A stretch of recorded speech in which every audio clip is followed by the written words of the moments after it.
안녕하세요. MG뱅커입니다. 오늘은 대출 승인율 높이는 방법에 대해서 말씀드려 보도록 하겠습니다.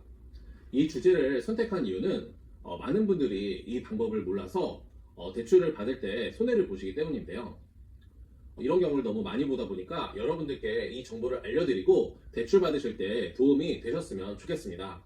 그럼 지금부터 본격적으로 시작해 보겠습니다. 첫 번째로 중요한 것은 깔끔한 복장입니다. 은행을 갈 때 어떤 복장으로 방문하시나요? 아마 대부분은 평소 스타일대로 방문을 하실 텐데요. 그런데 주의해야 할 것은 추리닝이나 슬리퍼 이런 모자를 푹 눌러쓰고 온다거나 이런 것은 지양해 주시면 좋겠습니다. 물론 예금을 하거나 카드를 가입하거나 그런 일반적인 업무를 할 때는 상관이 없습니다. 하지만 대출을 받으러 은행에 방문했을 때는 조금 더 깔끔한 복장이 좋습니다. 왜 그런지 한번 생각해 보죠. 여러분이 만약 입장을 바꿔서 생각해 보겠습니다. 여러분이 돈을 빌려준다고 생각해 보세요. 모자를 푹 눌러쓰고 추리닝을 입고 온 사람과 정장을 입고 깔끔하게 온 사람과 둘 중에 그냥 외면만 봤을 때는 누구에게 대출을 해주고 싶으신가요? 아마 대부분 후자일 것입니다. 은행에서도 고객과 처음 만났을 때 대부분 정보가 없습니다. 그렇기 때문에 외향적으로 보여지는 부분이 굉장히 중요한 것이죠.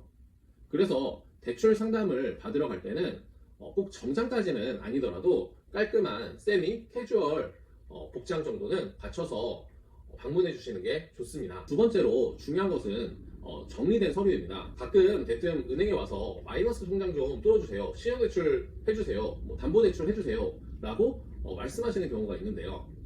사실 대출을 받고 싶은 마음은 이해되지만 요즘 대출이 그렇게 쉽게 되지가 않습니다.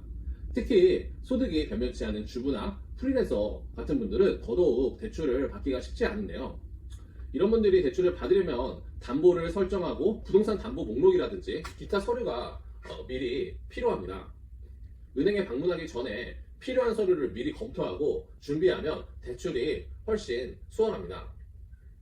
은행에 제출해야 할 서류가 많지만 깔끔하게 정리해 오시면 대출 검토가 빠르게 진행되는 것이죠. 아마 또 이렇게 말씀하실 수 있을 거예요. 은행들 여러 군데를 돌아다녀야 되는데 그렇게 대출 서류를 다 준비하면 너무 힘이 들지 않냐고요. 제가 한 가지 팁을 말씀드릴게요. 대부분 은행마다 준비하는 서류는 비슷합니다. 그래서 요즘에는 이 대출 서류 목록을 스캔을 떠놓고 핸드폰에 저장해 놓고 다니시면서 그거를 담당자 메일로 보내주시는 방법이 있습니다. 그렇게 하면 굳이 따로 출력물을 무겁게 갖고 다니지 않으셔도 가능한 것이죠. 세 번째로 중요한 것은 부수거래를 적극 활용하는 것입니다. 이 부분이 가장 중요하다고 저는 생각하는데요. 은행원들은 대부분 실적이 있습니다. 카드, 보험, 청약 등 여러 가지가 있는데요.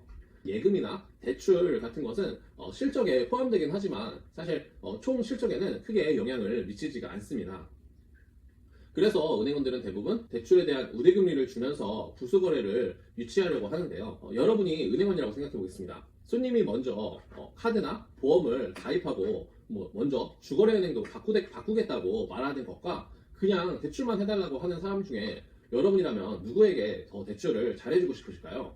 당연히 부수거래도 바꾸고 주거래은행도 바꾼다고 하며 적극적인 손님을 더 잘해주고 싶어 할 것입니다. 지금까지 제가 대출 승인율 높이는 방법 3가지를 말씀드렸습니다. 이 3가지는 모두 사람이 하는 일이기 때문에 가능한 일입니다. 사실 로봇가 일을 한다면 이 3가지를 굳이 신경 쓰지 않아도 되겠죠. 하지만 제가 항상 강조드리는 것은 금융은 사람이 하는 일이라는 것입니다. 그래서 사실 담당자에 따라 대출이 되기도 하고 안 되기도 하고 하며 많이 되기도 하고 조금 되기도 하고 합니다. 부동산 가격이라든지 신용 정보 같은 정량적인 수치적인 평가뿐만 아니라 이런 사람의 기본적인 모습 그리고 성향 이런 부분인 정성적인 평가도 사실 대출에 영향을 미치기 때문인데요. 실제로 이런 정성적인 부분에 신경을 쓰면 대출이 처음에 부결이 되었다가도 승인이 되는 경우도 많습니다. 그래서 대출을 받으러 갈 때는 제가 말씀드린 3가지를 꼭 기억하시기 바랍니다. 오늘도 긴 영상 봐주셔서 감사합니다. 앞으로도 좋은 대출 정보로 보답하겠습니다. 감사합니다.